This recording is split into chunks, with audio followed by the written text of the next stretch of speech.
There's just no way that you knew you were trans when you were 6. It's just like not possible. Actually it was very obvious that I was trans when I was 6. Do you know the amount of times that I dreamed of being a princess swept off my feet by my lesbian lover? I also was constantly imagining elegant outfits as a woman figure skater. Oh, and I was Kim Possible, by the way. Okay, well, just because you can imagine something does not mean you were trans. You didn't know what that was. Okay, but I also figured out what tucking was without research, just because I did not like being a boy. I was not a boy. Everyone in my world knew that I wasn't. I was part of the girls. I had almost no guy friends. I knew, and I grew and bloomed into the beautiful flower that I am now. Liberals are brainwashed. Gen Z is indoctrinated. Let me ask you a question, bro. How many days this week have you watched? 0. Never watched Fox News, and I never will watch Fox News because I fucking hate conservatives. And I'm still standing here saying liberals are brainwashed as fuck. So yes, I know that Democrats have their own mega donors and their own NGOs and AstroTurf groups, but the left doesn't. There aren't billionaires willing to fund a network this powerful that would advocate for their abolition. Let me give you an idea of what it would take to try and match what the right has without being a capitalist billionaire. What you're going to want to do is take your salary and set it all aside. Don't spend any money whatsoever. Do that for 10 years. Now find a way to multiply that by 100. Either wait 90 more years or maybe invest in stocks or something. I don't know. Multiply it by 100 somehow. If my math is right, you should now have roughly $56 million set aside. That's good. That's great. I'm really proud of you. You're 0.1% of the way there.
With a bop or a bozo, I'm the one dodging bullets in slow-mo. Little bitch, you are not at a dojo. You can't kick it here, bitch, I am JoJo. Cause all how I'm moving, I'm tripping. Got these tabs on my tongue like a browser.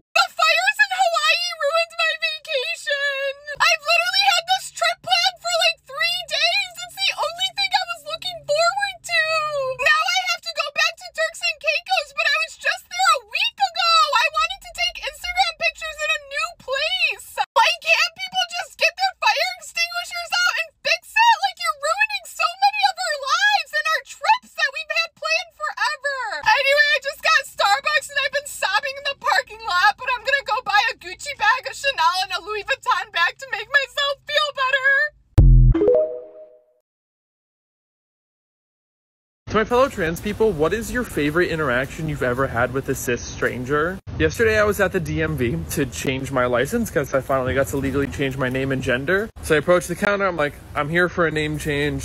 I give the lady my documents. It's like putting red parentheses around everything that needs to be like updated. She was like, are you just changing your name? And I say, oh no, I'm also changing my gender. And then about 10 seconds later, the woman at the window next to me turns and goes, congratulations! And that was so cute. That was one of the cutest things that's ever happened. I'm a boss, bro.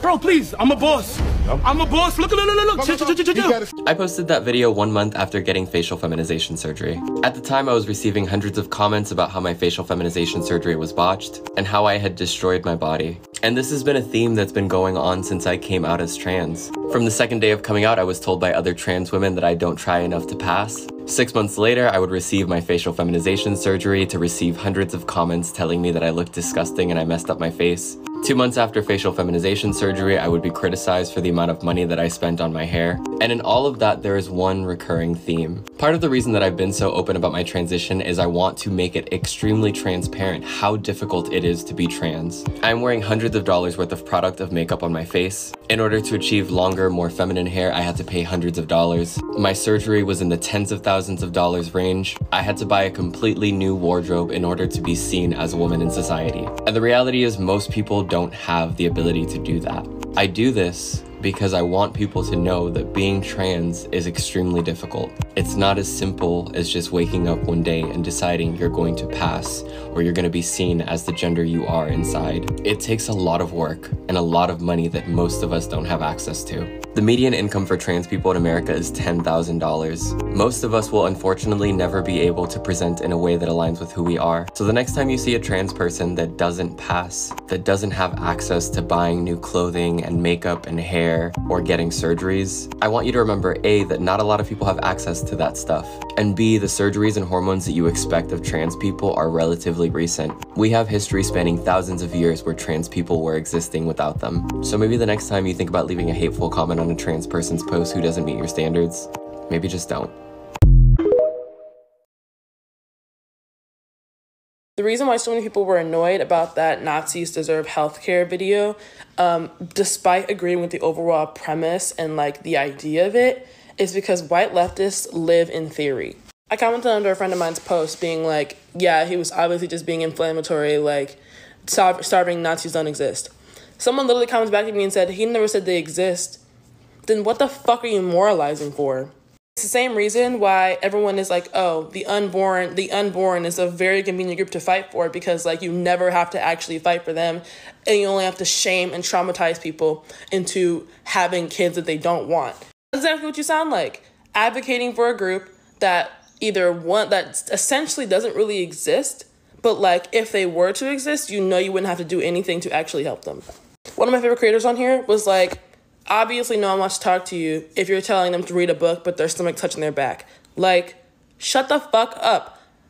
Go do something that helps somebody instead of talking about a group of people that literally doesn't exist, that like by your own admission does not exist. For the express purpose of proving like how far your leftism goes in theory. Hi, if you're Indigenous or care about Indigenous advocacy, please watch this video for like 30 seconds. Hi, I'm Lily Joy. I am the founder of People Not Mascots, which works on policy to remove Native mascots from United States public schools. People Not Mascots has done a lot of amazing things that I'm super proud of, but we're also looking to continue our work and expand what we do. If you're interested in our work, you can go check out our website, and if you're interested in becoming an advocate yourself or working with us, there's a volunteer form now in my bio. We are specifically looking for people who are passionate about Native mascot removal and passionate about ending the missing murdered Indigenous people crisis. Also, if you're a Native environmentalist, we're looking for you as well. Thank you, thank you, thank you. How to dress to attract a man, a tutorial. Rule number 1, make sure your hair is always long and lustrous and never put up. Rule number 2, make sure to show a little skin, especially those stems, ladies. Rule number 3, footwear should be dainty and delicate. Rule number 4, show off that waist at all times. Rule number 5, always have a pleasant expression on your face. I promise you will attract a man.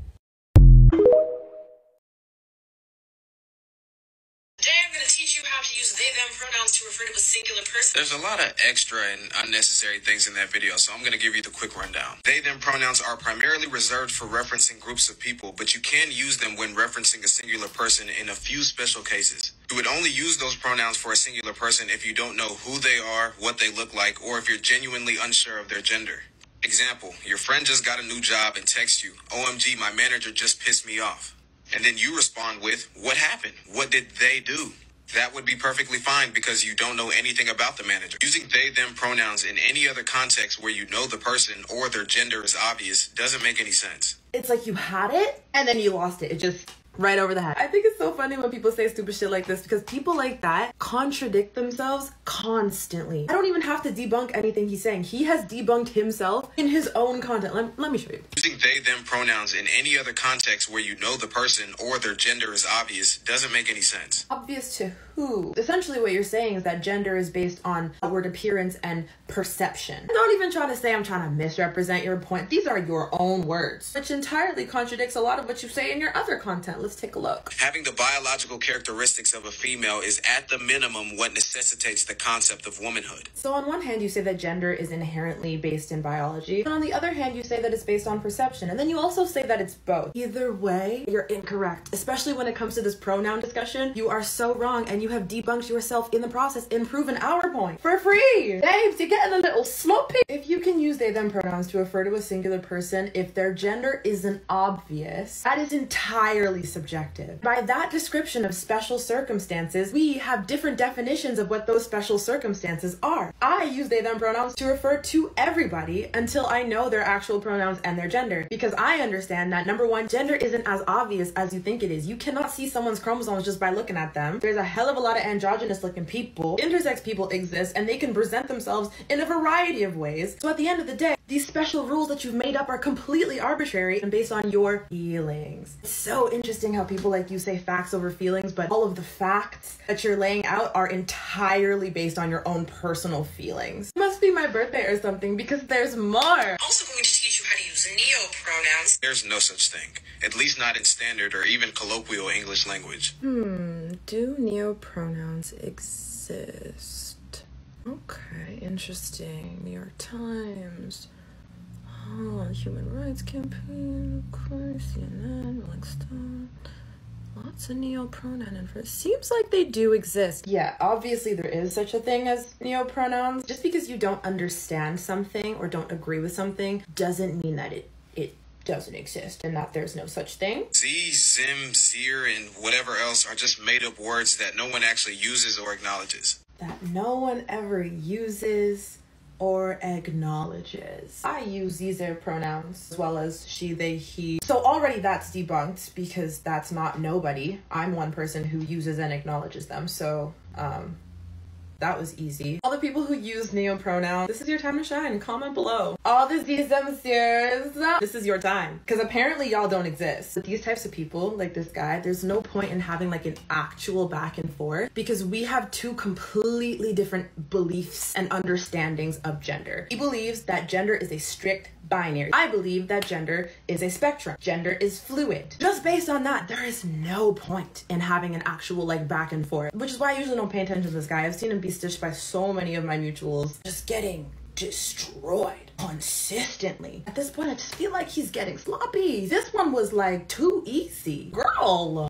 He framed the idea of being educated as a war between snobby liberals. People outside of the United States, particularly in Europe or other Western countries, tend to wonder why the United States is so deeply anti-intellectual, so undereducated. It's because our educational system was designed to cater to the elite. It was never something that working class people were ever supposed to have equal access to. Public schools in the United States are funded by property taxes. That in and of itself creates an elitist system where people with more money, their children, will be better educated than the children of people who do not have a lot of money. Public universities are free in most of the Western world. We are one of the few Western countries where public education is not free. We do not prioritize educating non-elites. Our whole system is built on maintaining this hierarchy in education, and it ensures that the electorate is much easier to manipulate.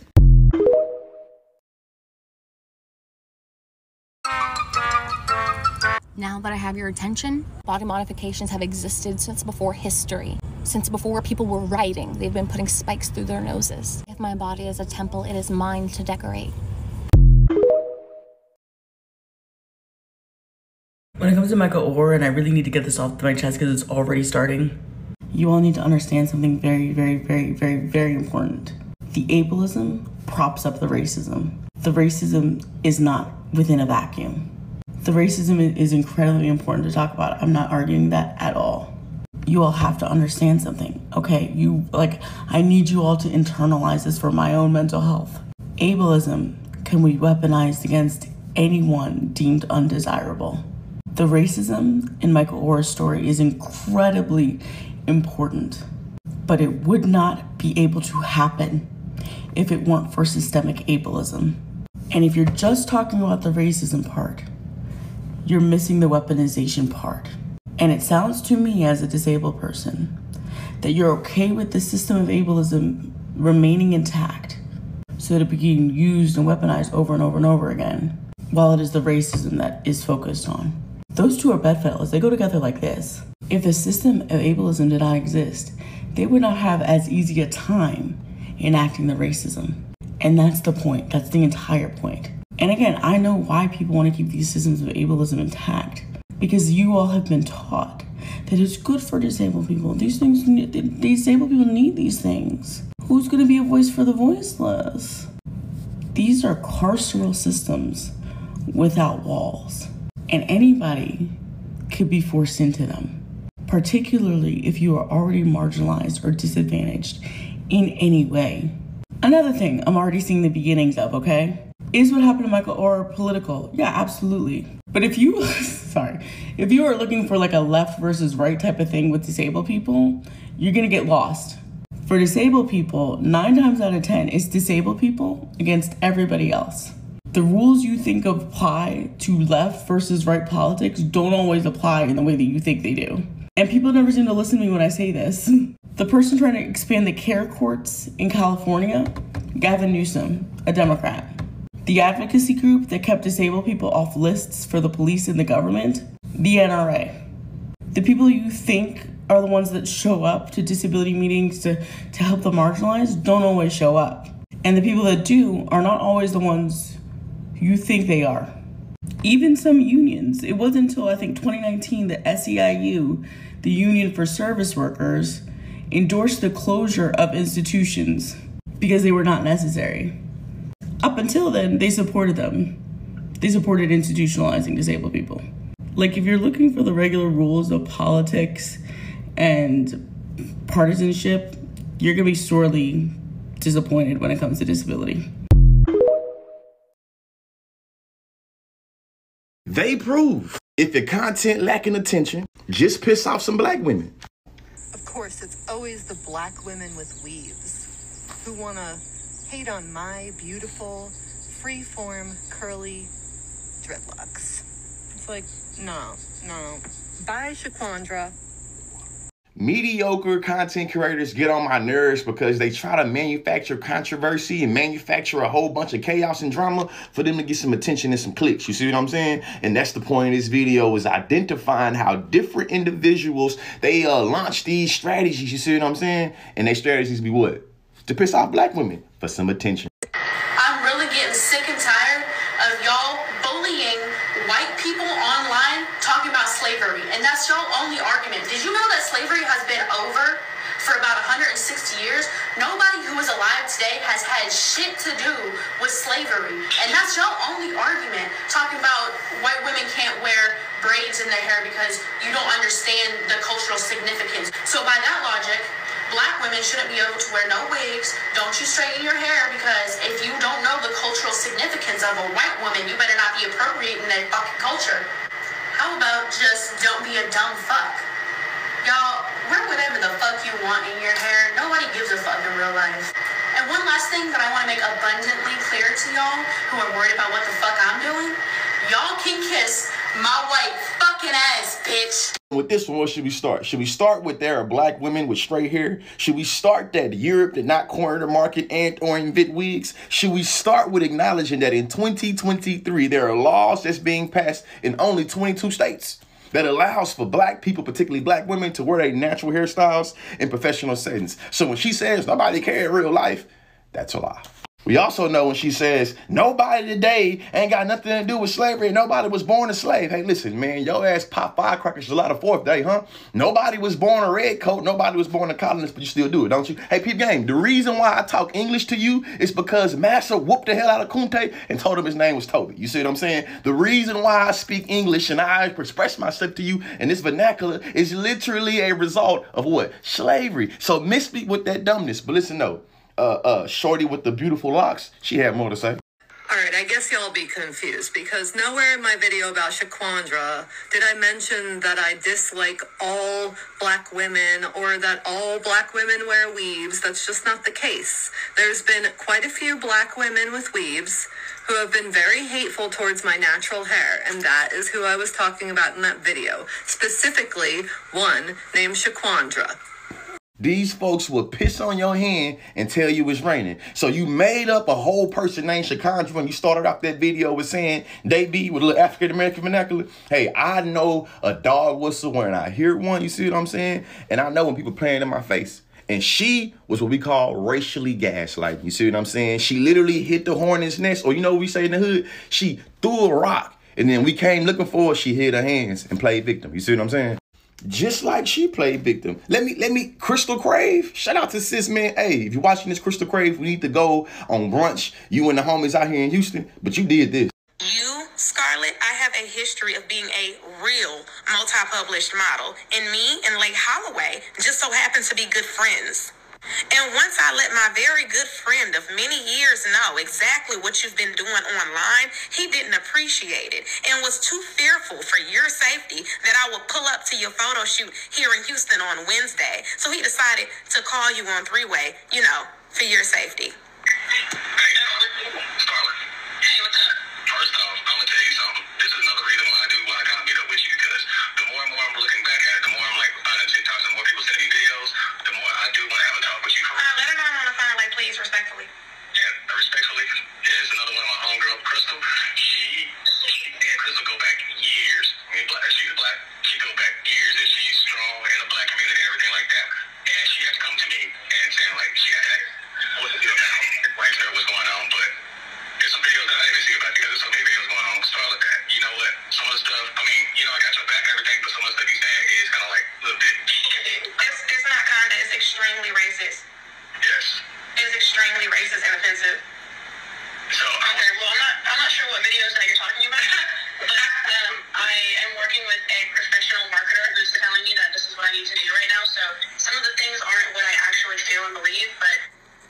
And I quote, I am working with a professional marketer. Some of the things that I say aren't exactly what I feel. She's being told to do it for marketing purposes. You have a marketer telling you to do that? Actually, yes, I do. I sent all my videos to him beforehand, and he'll tell me that it needs to be more controversial. And isn't it interesting when being confronted by a black woman who just so happens to be in your city?